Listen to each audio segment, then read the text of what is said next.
భయ్యా నిన్న నైట్ మా తమ్ముడికి అయితే చిన్న ఇన్సిడెంట్ జరిగిందనమాట. అది విన్నాక నాకు ఎంతో బాధేసింది. ఒకసారి వాడి మాటల్లో నేనంటే ఇలాగా సోమలకోట నుంచి పత్తిపాడు వెళ్తుంటే మధ్యలో దారిలో ఫోన్ పడిపోయిందని. ఆ ఫోన్ పడిపోతే కంగారు వచ్చి వెనకాలకి వెళ్తే మన గోదావరిలు కాబట్టి ఒక ముగ్గురు అయితే హెల్ప్ చేశారు మనకి. కాదన్నా తమ్ముడు, ఎంతకీ అసలు నువ్వు ఎందుకు వెళ్ళావు పత్తిపాడు?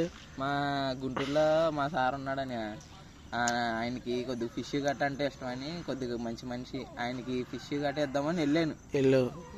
వెళ్తుంటే మధ్యలో దారిలో గొతుకులు గట్ట ఉంటే బ్యాక్ ముందు పౌచులు పెట్టాను అన్నమాట. బండి పౌచు ఎదురు పెడితే గొతుకులకి ఏమైందంటే కింద అడిపోయింది. ఫోన్ కింద అడిపోయింది. నేను వెళ్ళిపోయిన 1 కిలోమీటర్ ఉంది. మా సార్ ఫోన్ చేయాలంటేనేమో ఇంకా ఫోన్ లేదు. తీరా వెనక్కి వెళ్తే అలా ఎత్తుక్కుంటూ వెళ్తానేమో ఒక ముగ్గురు హెల్ప్ చేశారు. హెల్ప్ చేస్తే అలా ఫోన్ చేస్తాను రింగ్ అవుతుంది కానీ స్విచ్ ఆఫ్ అని రాలేదు. రింగ్ అవుతుంది అంటే అక్కడ ఉందన్నమాట.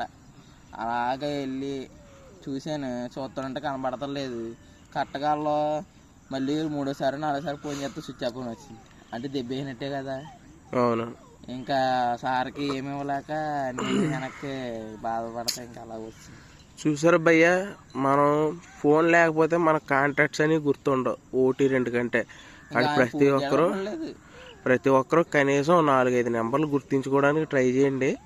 మనం ఏదన్నా పని మీద, ఇంపార్టెంట్ పని మీద ఉన్నప్పుడు ఆ నెంబరు రాసుకుంటే మంచిది అనుకుంటున్నాను నేను. అయితే భయ్య, మరి ఇప్పుడు ఫోన్ పోయినట్టేనా తమ్ముడు? పోయినట్టే. కాకపోతే మళ్ళీ ఇంటికి వచ్చాక ఒకసారి ఫోన్ చేశాను. నాకు తెలిసేది వేరే ఊళ్ళో అయితే ఫోన్ ఎత్తరు. రాత్రి ఫోన్ ఎత్తాడనమాట మనోడు. ఫోన్ ఎత్తి ఎలాగ పడిపోయింది నాదని అనేది అంటే మామూలు చెప్పాడనమాట. పెద్దాపురంలో ఉన్నాను, రేపు పొద్దున వచ్చి తీసుకో అని అన్నాడు. ఇంకా మాటతే ప్రాణాలు ఏది వచ్చింది. అయితే చూడండి భయ్య, ఇప్పుడైతే మనోడు ఫోన్ చేశాడు కదా, నేను మా తమ్ముడు అయితే వెళ్తాం ఫోన్ తీసుకోవడానికి. ఆ ఫోన్ ఎవరైతే పిక్ చేసుకున్నారో ఆయన కూడా చూపిస్తాను. ప్రస్తుతానికి ఏంటంటే ఈ రోజుల్లో ఫోన్ దొరికిందనే ఆనందంతో చాలా మంది దాచేసుకోవటం, అమ్మేయటం ఏదో చేస్తున్నారు. కానీ ఆయన నిజంగా ఫోన్ ఎత్తి, తమ్ముడు నువ్వు భయపడకో, రేపు ఇగో పక్కనే మాది పెద్దాపురం, నువ్వు పొద్దున్న లేచినాక ఫోన్ చేయి, అప్పుడు నేను చెప్తాను ఎక్కడికి రావాలని అన్నాడు నిన్న నైట్ అయితేనే. నిజంగా అలాంటి వ్యక్తి ఉండడం అనేది ఈ రోజుల్లో నా దృష్టిలో అయితే చాలా గ్రేట్ అనమాట. మా తమ్ముడు అదృష్టంగా అయితే భావిస్తున్నాను నేను. సరే ఫ్రెండ్స్, అక్కడికి వెళ్ళినాక చూద్దాం. చూసారు భయ, 30,000 రూపాయల ఫోన్. సో ఓకే, వెళ్ళినాక చూపిస్తాను ఏంటన్నది, ఆ ఫోన్ ఏంటో ఆయన ఎవరో చూపిస్తాం. ఓకే, ఉంటాం ఫ్రెండ్స్, బాయ్.